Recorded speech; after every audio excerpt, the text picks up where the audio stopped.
আসসালামু আলাইকুম viewers, welcome to mother cooking channel. আজকে আমি আপনাদেরকে তৈরি করে দেখাবো তেল ছাড়া তালের পিঠা। আর এই তেল ছাড়া তালের পিঠাটা খেতে কিন্তু বেশ মজার হয়। আমরা সকলেই প্রায় তালের স্মেলটা খুবই পছন্দ করি, কিন্তু তালের পিঠা ভাজার পর তালের পিঠা অতিরিক্ত তেল টানার কারণে এটা খেলে কিন্তু খুব গ্যাস লাগে। তাই খুব বেশি খেতে চাইলেও কিন্তু আমরা খেতে পারি না। আজকে আমি তালের রস দিয়ে এমন একভাবে পিঠা তৈরি করে দেখাবো যে এই পিঠায় কোনো প্রকার তেল প্রয়োজন হবে না। চলুন তাহলে শুরু করা যাক। প্রথমে আমি একটা বাটির উপর এইরকম একটা চাকনি নিয়ে নিয়েছি। এখন এর মধ্যে দিয়ে দিব আটা হাফ কাপ, দিয়ে দিচ্ছি কর্নফ্লাওয়ার 1 টেবিল চামচ। এখন আমি এই মিশ্রণটাকে খুবই ভালোভাবে চেলে নিচ্ছি। খুব ভালোভাবে চেলে নেওয়া হয়ে গেলে আমি এই কর্নফ্লাওয়ার ও আটার মিশ্রণটা একটা বাটির মধ্যে ঢেলে নিচ্ছি। তারপর এখানে আমি একটি কেকের মল নিয়ে নিয়েছি। এর মধ্যে খুবই ভালোভাবে তেল ব্রাশ করে দিয়ে চারদিক দিয়ে ভালোভাবে কাগজ লাগিয়ে দিচ্ছি। এতে করে কিন্তু পিঠাটা তৈরি হওয়ার পর এটা তুলতে সুবিধা হবে। এ সময় আমি একটি বাটি নিয়েছি, এর মধ্যে ঢেলে দিচ্ছি ডিম একটি, দিয়ে দিচ্ছি চিনি 1/4 কাপ। মিষ্টিটা আপনারা আপনাদের প্রয়োজন অনুযায়ী কম বা বেশি করে নিতে পারেন। দিয়ে দিচ্ছি লেবুর রস খুবই সামান্য পরিমাণে। এখন আমি একটা বিটার দিয়ে এই মিশ্রণটাকে এভাবে বিট করে নিব। আমি বেশ কিছুক্ষণ সময় এই মিশ্রণটাকে বিট করে নিয়েছি এবং এই মিশ্রণটার মধ্যে খুব সুন্দর একটা ক্রিমি ভাব চলে এসেছে। আর এটাকে আর বেশিক্ষণ বিট করব না। মনে রাখবেন এই মিশ্রণটাকে এই পর্যন্তই বিট করতে হবে। যখন এই মিশ্রণটা ক্রিমি ভাব চলে আসবে তখনই কিন্তু বিট করা বন্ধ করে দিতে হবে। এটাকে কিন্তু ফোমি ভাব আনা যাবে না। এখন আমি এর মধ্যে দিয়ে দিব তালের রস হাফ কাপ।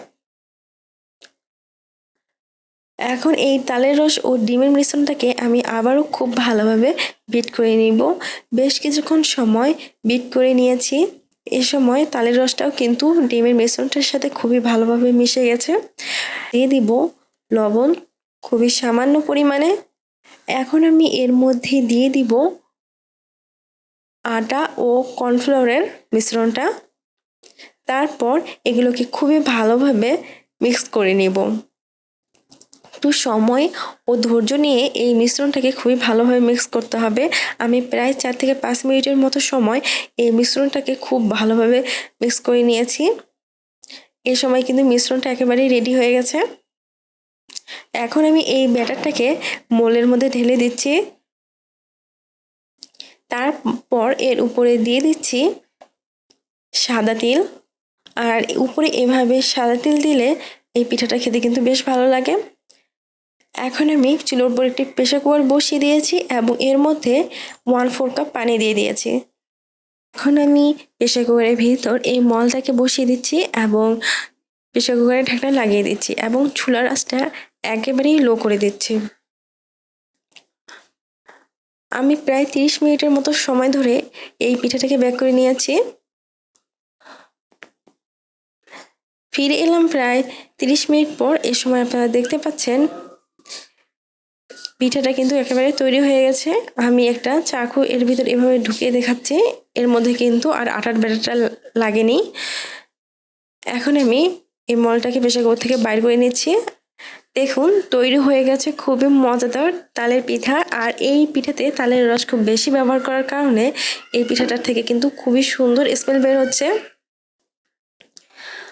এবং এই পিঠাটা খেতেও কিন্তু খুবই মজার। প্রিয় দর্শক, এই ছিল আমাদের আজকের রেসিপি। মাদার কুকিং চ্যানেলের আরও এক্সাইটিং রেসিপি নিয়ে আপনাদের সামনে আবারও উপস্থিত হব। ভিউয়ার্স, আপনাদের সকলকে অনেক অনেক ধন্যবাদ জানাচ্ছি পুরোটা সময় আমাদের সাথে থাকার জন্য।